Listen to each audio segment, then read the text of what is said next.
지금 바울은 어떤 이유인지는 모르겠으나 오네시모라는 사람과 함께 옥에 갇혀 있습니다. 오네시모는 바울에 의해 예수를 믿고 옥에서 바울을 섬기고 있습니다. 하지만 오네시모는 늘 죄책감으로 인해 힘들어합니다.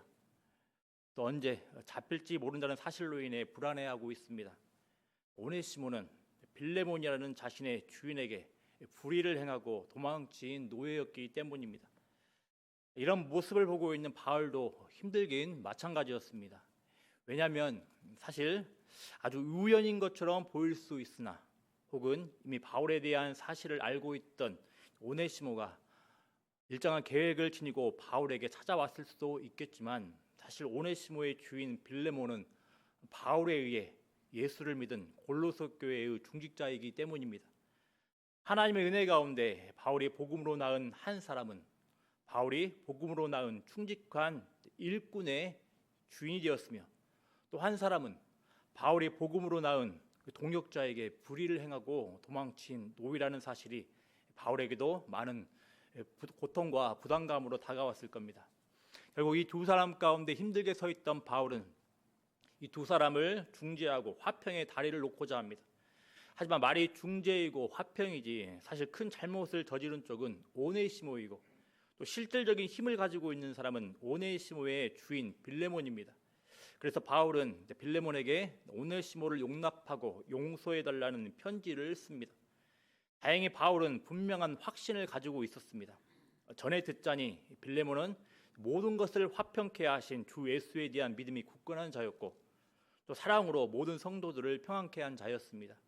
그러니 바울은 빌레몬이 오네시모를 용납하고 용서하며 그리스도 안에서 한 형제로 받을 것을 확신했습니다.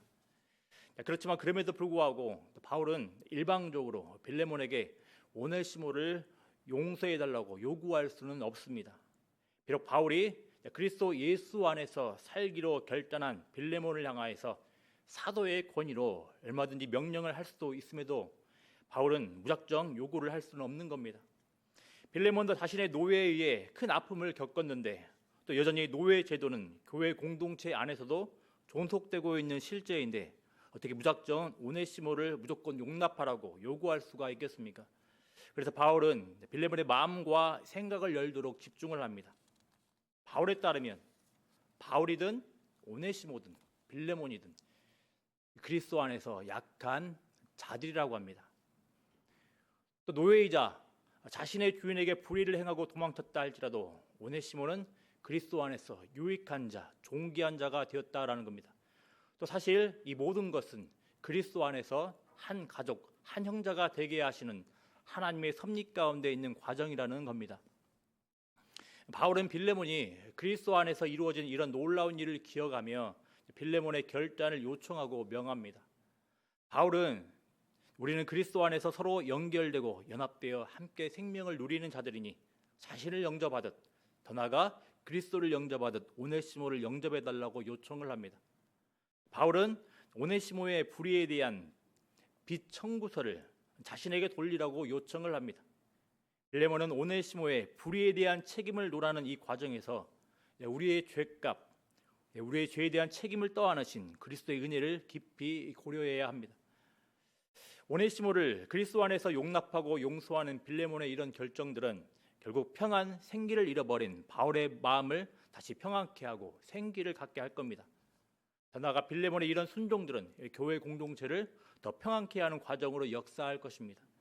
그래서 바울은 빌레몬에게 나로 주 안에서 너로 말미암아 기쁨을 얻게 하고 내 마음이 그리스도 안에서 평안하게 하라고 요청을 합니다.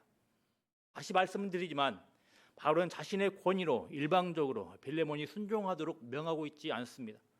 바울은 이미 그리스도 안에서 역사하고 있는 빌레몬의 믿음과 사랑에 주목하고 빌레몬이 믿음과 사랑의 결단을 하길 요청을 하고 있는 겁니다. 이렇게 21절까지의 내용을 간략하게 살펴봤습니다.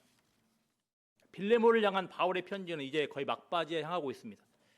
17절부터 21절까지 바울은 빌레몬에게 오네시모와 관련한 직접적인 요청을 했습니다. 이제 22절에서 빌레몬을 향해서 마지막 개인적인 요청을 하고 있습니다. 마지막 요청은 이런 내용입니다.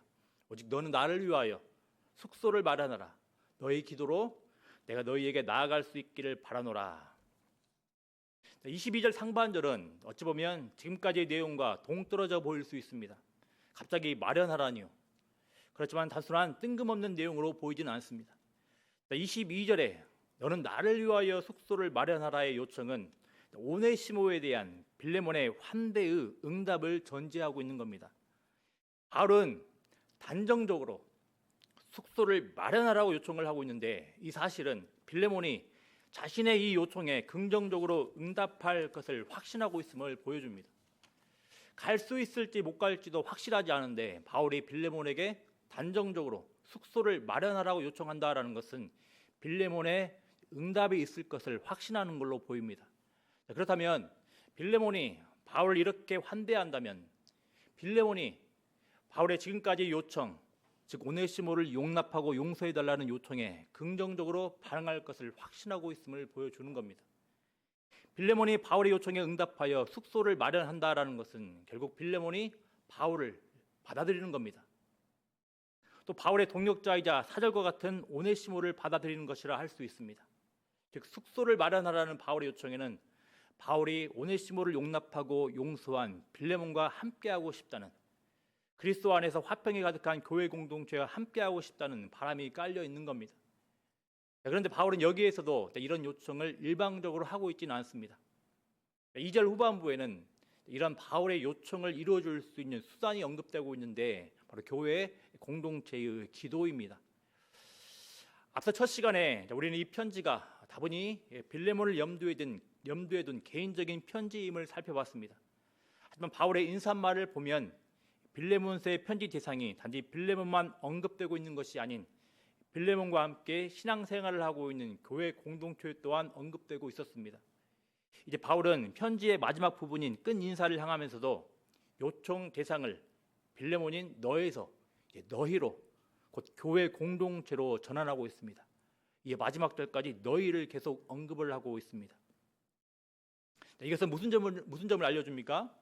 빌레몬이 오네시모를 용납하고 용서해 주는 것, 빌레몬이 이 오네시모를 담보하고 있는 바울의 숙소를 마련을 하는 것은 그저 개인들만의 신앙 문제가 아님을 알려줍니다. 사소한 것이라 할지라도 교회 공동체를 이루고 있는 각 사람의 문제는 그 사람만의 문제가 아니라 교회 공동체의 문제이기도 합니다. 하물며 지금 빌레몬서가 다루고 있는 문제는 노예 제도라는 너무나 당연한 현실 가운데 어떻게 이런 장벽을 뛰어넘어 한 형제가 될 수 있느냐라는 내용인 겁니다. 더욱이 오네시모는 자신의 주인에게 불의를 행하고 도망친 전혀 쓸모없는 물건과 같으며 엄한 벌을 받아야 하는 자입니다. 그런데 어떻게 이런 자를 빌레몬은 용납하고 용서해 줄 수 있겠습니까? 지금 교회 공동체는 당대에 너무나도 당연한 것들을 뛰어넘어야 하는 놀라운 도전을 마주하고 있는 겁니다. 아마도 이때의 교회 공동체는 대개가 가족 구성원들이 연합하고 있다는 점을 고려를 하면 오네시모를 받느냐 받지 않느냐의 문제는 빌레몬 교회 공동체의 문제이기도 한 겁니다. 그래서 바울은 빌레몬에게 숙소를 마련하라고 요청하면서 너희 기도로 내가 너희에게 나아갈 수 있기를 바라노라라고 교회 공동체의 기도를 언급하고 있는 겁니다. 특별히 이렇게 바울은 교회 공동체의 기도를 강조하고 있는데 이 기도라는 수단에 대해 바울이 어떤 관점으로 바라보고 있는지 살펴봐야 하겠습니다.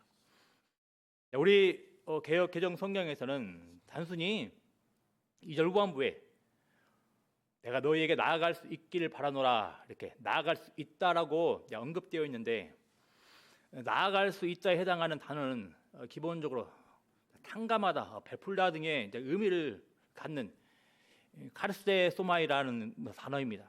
그런데 지금 바울이 감옥에 갇혀 있다는 점을 염두에 둔다면 감옥에서 석방되다, 풀려나다 등의 의미를 지닐 겁니다.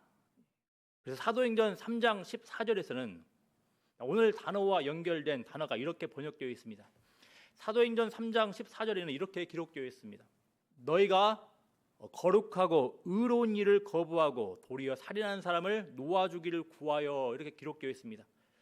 여기서 놓아주다가 오늘 22절에서 나아갈 수 있다로 번역된 단어와 연결된 단어입니다. 그래서 다른 번역본에서는 이런 점들을 살펴 은혜가 내려 여러분에게 가기를 혹은 은혜로 너희에게 주어지기를 등으로 번역되어 있습니다. 어쨌든 이런 점들을 고려하면 바울이 22절 하반부에서 말한 너희 기도로 내가 너희에게 나아갈 수 있기를 바라노라라는 감옥에서 풀려나 너희에게 돌아가 함께하기를 소망한다는 의미를 내포하고 있는 것으로 보입니다. 이렇게 바울이 교회 공동체에 나아가는 데는 감옥이라는 엄연한 장벽이 있습니다. 그런데 바울은 이 감옥이라는 장벽이 교회 공동체의 기도에 의해 극복될 수 있다고 보는 겁니다. 기도를 통해서 바울은 교회 공동체와 함께할 수 있다고 보고 있는 겁니다. 왜냐하면 기도는 본질적으로 하나님께서 함께하시고 일하시고 은혜 베푸시는 수단이기 때문입니다. 이런 점에서 앞서서 살펴본 나아갈 수 있다라는 내용은 헬라에서는 수동태로 기록되어 있습니다. 수동태로 번역된 이제 영어 어떤 성경을 보면 오늘 본문의 내용을 언급을 하면 이렇습니다. 너희의 기도를 통해 은혜롭게 너희에게 주어지기를, 혹은 이렇게 풀어서 번역할 수도 있겠습니다. 너희 기도를 통해 은혜로 석방되어져 너희에게 나아가기를. 이런 수동태는 대개 하나님의 일과 관련된 내용과 연관되기에 주어가 나오지 않습니다. 그렇지만 주어가 숨겨져 있을 뿐이지 바울이 석방되어 교회 공동체에 나아가게 하는 분은 하나님이라는 것을 우리는 분명히 알 수 있는 겁니다. 다시 한번 말씀드리지만 바울은 교회 공동체와 함께하기를 소망합니다. 함께할 수 있으리라고 확신합니다. 그렇지만 자동적으로 이런 소망, 이런 확신이 이루어지지는 않습니다. 바울이 경험하고 있는 감옥이라는 장벽은 분명한 현실이기 때문입니다. 그렇지만 바울은 이 장벽을 극복할 수 있는 길을 분명히 제시합니다. 무엇입니까? 교회 공동체의 기도입니다. 기도는 본질적으로 하나님께서 교회의 유익을 위해 사용하시는 은혜의 수단입니다. 하나님께서는 교회 공동체의 기도를 들으시고 일하십니다. 하나님께서는 교회 공동체의 기도를 통해 바울의 소망과 확신을 이루어 가시는 겁니다. 22절의 내용을 다시 한번 정리하겠습니다. 바울은 빌레몬에게 숙소를 마련하라고 합니다. 당시에는 순회 복음 전도자, 설교자가 활동을 했습니다. 따라서 일정한 거주지 없이, 일정하고 풍성한 지원 없이 복음을 전하고 말씀을 전하는 것이 쉽지가 않은 환경입니다. 그래서 이들은 많은 경우에 지역교회에 머무르며 재충전을 합니다. 이렇게 복음을 위하여 수고하는 자들을 향한 지역교회의 긍정적인 응답을 우리는 환대라고 합니다. 그런데 오늘 본문의 내용들을 고려를 하면 이런 환대는 단순히 먹고 마시는 것 이상의 의미를 지닌다는 것을 알 수가 있습니다. 이렇게 지역교회가 복음을 전하는 사람, 더 나아가 그리스도인들을 환대한다라는 것은 그리스도 안에서 서로가 연결되고 연합되어 생명을 나누는 관계임을 입증하는 과정인 겁니다. 마찬가지입니다.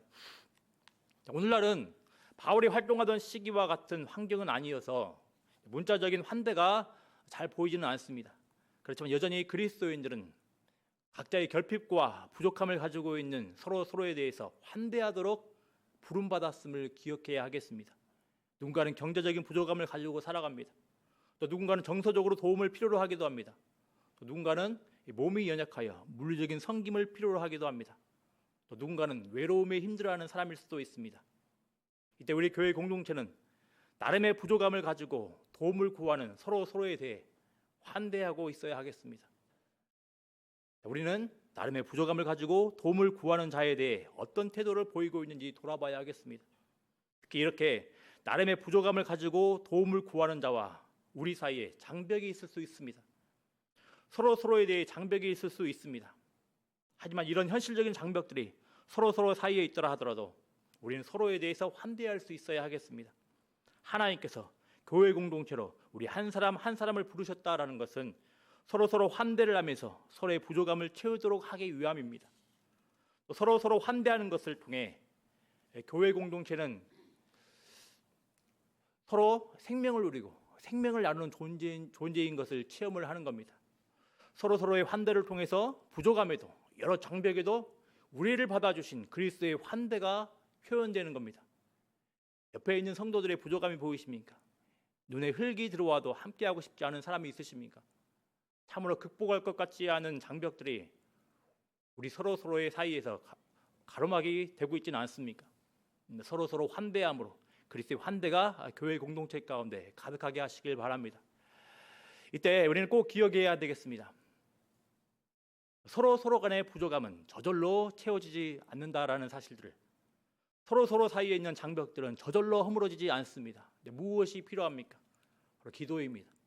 우린 서로에 대해서 본성적으로 환대하지 않는 존재입니다. 비록 그리스도의 크나큰 환대로 구원받고 하나님의 가족이 되었음에도 불구하고 우리는 본성적으로 서로 환대하는 것에 인색합니다. 어떨 때 보면 예수 믿지 않는 사람들보다 더하다는 생각도 제 자신을 볼 때도 떠오릅니다. 그렇기에 하나님의 일하심, 하나님의 개입이 필요합니다. 바울은 확신하고 있습니다. 자신이 감옥에서 석방되어 빌레몬의 교회 공동체에 나아간다는 사실을 말입니다. 하지만 교회 공동체의 기도 가운데 하나님의 은혜로 나아갈 수 있다고 말합니다. 여러분, 바울은 자신이 단정적으로 이루어질 것이라고 확신하는 상황 가운데서 교회 공동체의 기도를 요청을 하고 있습니다. 기도를 통하여서 자신을 감옥이라는 장벽에서 석방시켜 주실 하나님의 은혜를 바라보고 있는 겁니다. 환대는 말처럼 쉽지 않습니다. 우리의 죄성 때문이라도, 세상의 현실적인 제약과 장벽 때문이라도 서로를 환대하는 것은 쉽지 않습니다. 무엇이 필요하겠습니다? 기도하는 은혜가 있기를 소망합니다. 기도는 단순히 우리의 열심이나 노력에 근거한 노동행위가 아닙니다. 오늘 본문을 꼭 기억을 하십시오. 바로 교회 공동체의 기도를 요청하는 것 때문에 우리에게 또 나 자신에게 이 기도가 달려있다고 보여줄 수 있으나, 우리는 본문의 문장에는 숨겨져 있는 것처럼 보이는 이 기도를 통해서 일하시고 개입하시는 하나님을 신뢰하며 구할 수 있어야 하겠습니다. 이제 바울은 끝 인사에 다가가고 있습니다. 일전에 빌레몬서는 골로새 교회에 함께 보내어진 서신이라고 말씀을 드렸습니다. 그래서 골로새서의 주요 내용이 빌레몬서에도 함께 언급되는 경우가 많습니다. 23절부터 25절의 끝 인사 부분에서도 골로새서의 끝 인사에 언급되는 인물들이 함께 언급됩니다. 그런데 순서가 조금 다릅니다. 빌레몬서에는 가장 먼저 지금 에바브라가 나옵니다. 그런데 주목할 점이 있습니다.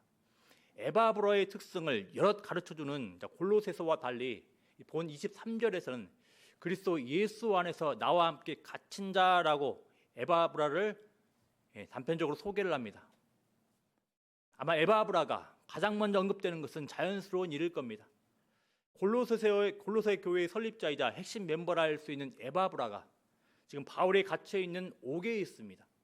당연히 빌레몬 교회 공동체는 에바브라가 궁금할 것이고 그리울 것입니다.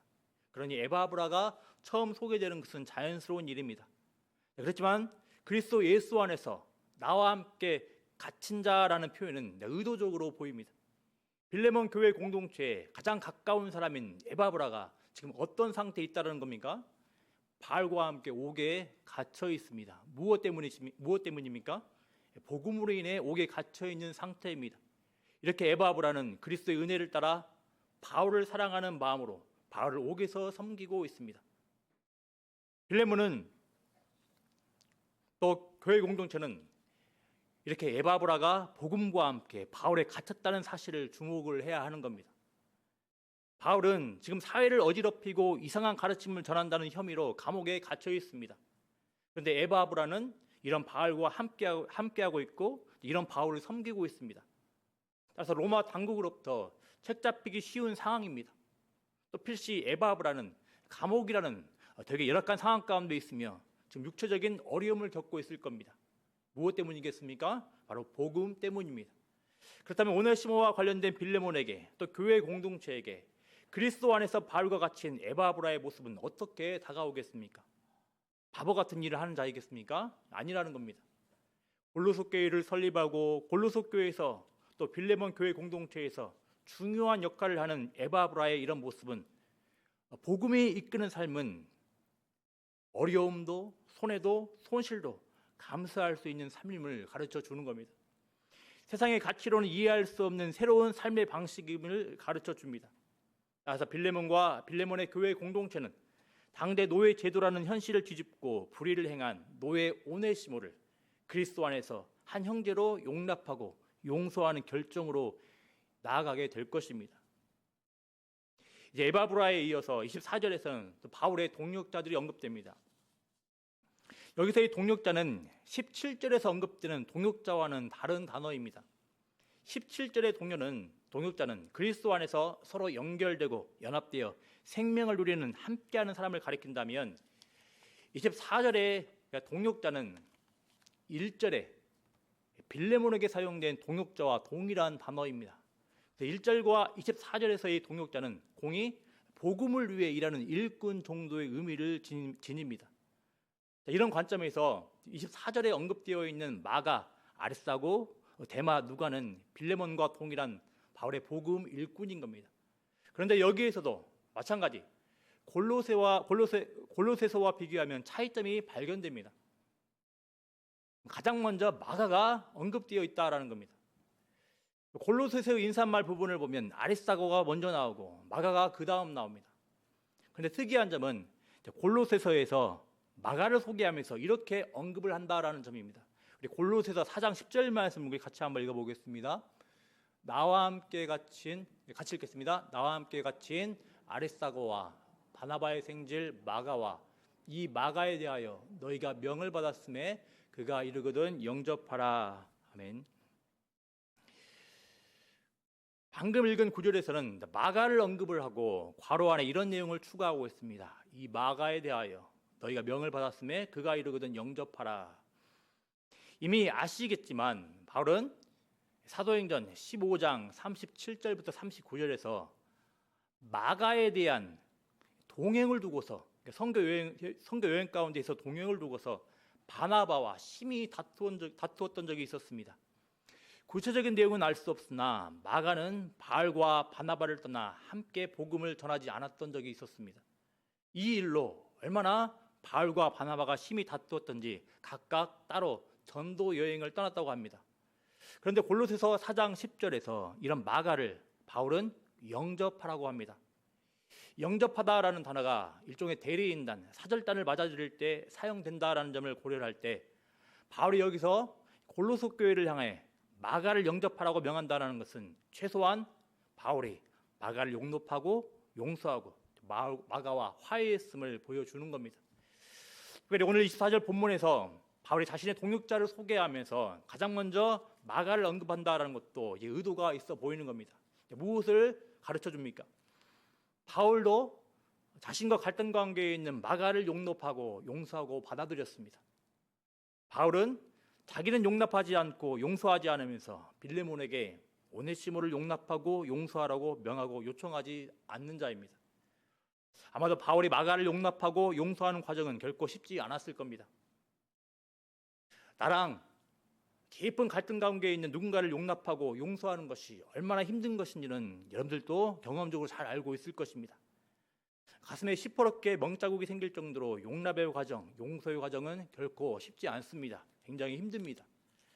그렇지만 아무리 힘들다 하더라도 우리의 믿음의 대상인 그리스도는 죄인들과 하나님 사이를 십자가로 화평케 하신 분이십니다. 그리스도는 서로에 대한 깊고 깊은 장벽을 십자가로 허무시고 죄인들을 한 가족, 한 형제로 만드셨습니다. 바울은 결국 이 그리스도의 은혜를 따라 마가를 용납하고 용서했다라는 겁니다. 그럼 이 마가를 용납하고 용서한 바울은 마지막 인사에서 자신을 용납과 용서의 모델로 제시하고 있는 것으로 보입니다. 더 근본적으로는 십자가를 통해 화평의 공동체를 이루어 가시는 그리스도를 바라보도록 빌레몬에게 요청을 하고 있는 겁니다. 다시 말씀드립니다. 바울은 마지막 인사 부분에서 빌레몬과 교회 공동체를 향하여 복음을 따라 살아가는 것이 무엇인지, 그리고 가장 가까운 에바브라를 통하여서 전합니다. 복음을 따라 살아간다는 것은 무엇입니까? 복음은 죄인들을 새롭게 합니다. 복음은 세상에 속하지 않는 공동체를 만들어갑니다. 복음은 죄인들을 새로운 가치에 따라 살도록 우리를 이끌어갑니다. 그리스도 예수라는 최고의 존엄을 최우선순위로 여기며 살아가도록 합니다. 이 과정에서 그리스도 예수라는 최고의 존엄을 최우선순위로 여기며 살도록 하는데, 이 과정에서 그리스도 예수를 최고로 여기며 살아가는 자들은 힘들지 않아서가 아니라, 괴롭지 않아서가 아니라 그리스도 예수가 최고의 존엄이기 손실과 손해를 마땅히 감수해 나간다라는 겁니다. 나에게 아픔과 쓰라림을 주는 오네시모와 같은 자도 용납하고 용서합니다. 싫다고, 나의 상처를 준다고 해서 나를 아프게 하는 사람과의 관계를 그대로 포기하지 않습니다. 마가를 품었던 바울의 모델을 바라보며 서로를 용납하고 용서하며 받아야 하는 겁니다. 그렇지만 과연 이런 모든 과정이 가능합니까? 가능하냐 가능하지 않느냐를 논하기 전에 우리는 먼저 한 가지 분명한 사실을 짚고 넘어가야 하겠습니다. 그것은 빌레몬이 그리고 교회 공동체가 오네시모를 용납하고 용서하는 과정은 사실 인간적인 생각과 인간적인 기법으로는 결코 가능하지 않다라는 겁니다. 그래서 우리는 빌레몬서 마지막 내용 25절에 다시 한번 주목을 해야 되겠습니다. 사실 25절 말씀은 관례적인 마지막 인사말 정도로 생각할 수도 있을 겁니다. 그렇지만 빌레몬서의 전체 내용을 생각했을 때 당대 노예 제도라는 현실을 보나 그리고 불의를 행하고 도망친 오네시모를 보나 용납, 용서, 화해의 주제는 참으로 어려워 보입니다. 아니 엄밀히 이야기를 하면 불가능해 보입니다. 따라서 무엇이 필요합니까? 불가능한 일, 죄인들을 거듭나게 하시고 새로운 공동체를 이루어 가시는 예수 그리스도의 은혜가 임해야 가능한 겁니다. 달리 말하면 온전한 용납, 용서, 화해는 예수 그리스도의 은혜 없이는 불가능하다는 겁니다. 마지막 25절 말씀을 보십시오. 주 예수 그리스도의 은혜가 너희 심령과 함께 있을지어다입니다. 바울은 심령, 곧 우리의 영혼에 그리스도의 은혜가 있기를 소망합니다. 누가 우리의 영혼을 새롭게 하고 만들 수 있습니까? 우리 주 예수 그리스도의 은혜만이 이 일을 합니다. 우리 주 예수 그리스도의 은혜가 우리 영혼 가운데 가득하기를 소망합니다. 빌레몬서에서 바울이 명확하게 언급을 하는 경우는 많지 않지만 바울의 모든 권면, 바울의 모든 요청, 바울의 모든 명령, 바울의 이런 모든 모습들의 본질적이고 근본적인 모델은 바로 예수 그리스도라는 사실을 꼭 기억을 해야 되겠습니다. 우리를 새롭게 하시고 우리를 통해서 이 땅에서 새로운 공동체를 만들어가는 그리스도에 주목하고 소망하는 은혜가 있기를 기도합니다.